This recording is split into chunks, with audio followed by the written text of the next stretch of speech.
Care করা উচিত। আল্লাহ কোরআনে বলেছেন ওয়াশিরুহুন্না বিল মারুফ, তোমরা স্ত্রীদের সাথে সংসার করবে, বসবাস করবে, সংসার করবে, একসাথে থাকবে সুন্দরভাবে।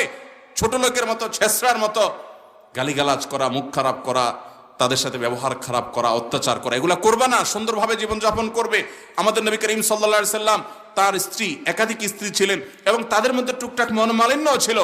কোনো দিন কারো গায়ে টোকা দেন নাই, আঘাত করেন নাই, কটু কথা বলেন নাই, সবর করে গেছেন, সুন্দরভাবে জীবনযাপন করেছেন। এটাই হবে মুসলমানের জন্য আদর্শ।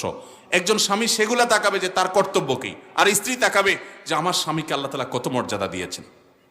অতএব তিনি কোনো ক্ষেত্রে ভুল করলেন বা আমার থেকে একটু বুঝ কমই আছে, কিন্তু যেহেতু তিনি স্বামী, তার আনুগত্য এটা আমার জান্নাতে যাওয়ার জন্য পূর্ব শর্ত।